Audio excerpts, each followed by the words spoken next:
Two celebrities, two brands, and two different stories.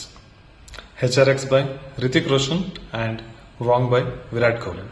Let's compare. As per the different sources, the brand Wrong by Virat Kohli ಏನಿದೆ ಅದು right ನಾ 29% of revenue ಏನಾಗಿದೆ drop down ಆಗಿದೆ and the brand is running with around 58 crores rupees of losses.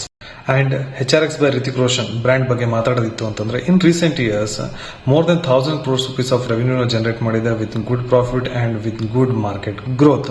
Most important thing here is that brand and branding ಏನಿದೆ complete ಆಗಿ ಸೆಲೆಬ್ರಿಟಿಯಿಂದ ನಡೆಯುವಂತದ್ದಲ್ಲ, but what strategy we are actually using ನ marketing that matters a lot. Wrong brand ಬಗ್ಗೆ ಮಾತಾಡೋದಿತ್ತು ಅಂತಂದ್ರೆ it was launched in the year 2013 and the brand is completely based on Virat Kohli personality ಅಥವಾ ವಿರಾಟ್ ಕೊಹ್ಲಿಯ ಒಂದು ಸ್ವಾಗ್ ಮೇಲೆ ಡಿಪೆಂಡ್ ಆಗಿದೆ ಅಂತ ಹೇಳ್ಬೋದು. And it is completely fan based brand and fan merchandise brand. But ಅದೇ HRX brand was launched in the year 2013 and ಈ brand ಏನಿದೆ complete ಆಗಿ ಬೇಸ್ಡ್ ಆಗಿರೋದು ಒಂದು ಸೆಲ್ಫ್ ಟ್ರಾನ್ಸ್ಫಾರ್ಮೇಶನ್ ಅಂಡ್ ಇವರ ಒಂದು ಮೇಜರ್ ಫೋಕಸ್ ಏನು ಅಂತಂದ್ರೆ ಇವರ ಪ್ರಾಡಕ್ಟ್ಸ್. ಅಂಡ್ ಈ HRX ಬ್ರ್ಯಾಂಡ್ ಏನಿದೆ ಇದು ಆ ಸೀರಿಯಸ್ ಬ್ರ್ಯಾಂಡ್ ಅಂತ ನಾನು ಹೇಳ್ಬೋದು. Celebrity led brands are very common nowadays and ಈ ಸೆಲೆಬ್ರಿಟೀಸ್ ನ ಬ್ರ್ಯಾಂಡ್ಸ್ ಗಳಿಗೆ ಮಾರ್ಕೆಟ್ ಅಲ್ಲಿ ತುಂಬಾ ಕ್ವಿಕ್ ಆಗಿ ರೆಸ್ಪಾನ್ಸ್ ಕೂಡ ಸಿಗುತ್ತೆ. ಬಟ್ ಒಂದು ಲೆಗೆಸಿ ಬ್ರ್ಯಾಂಡ್ ಆಗಬೇಕು ನಂಗೆ ಏನಾದ್ರು ಇತ್ತು ಅಂತಂದ್ರೆ ಅಂಡ್ ಆ ಬ್ರ್ಯಾಂಡ್ 100 ವರ್ಷ ನಡಿಬೇಕು ನಂಗೆ ಏನಾದ್ರು ಇತ್ತು ಅಂತ it should have A serious marketing strategy and A complete different vision. Good marketing and good visibility ಇಂದ ಮಾತ್ರ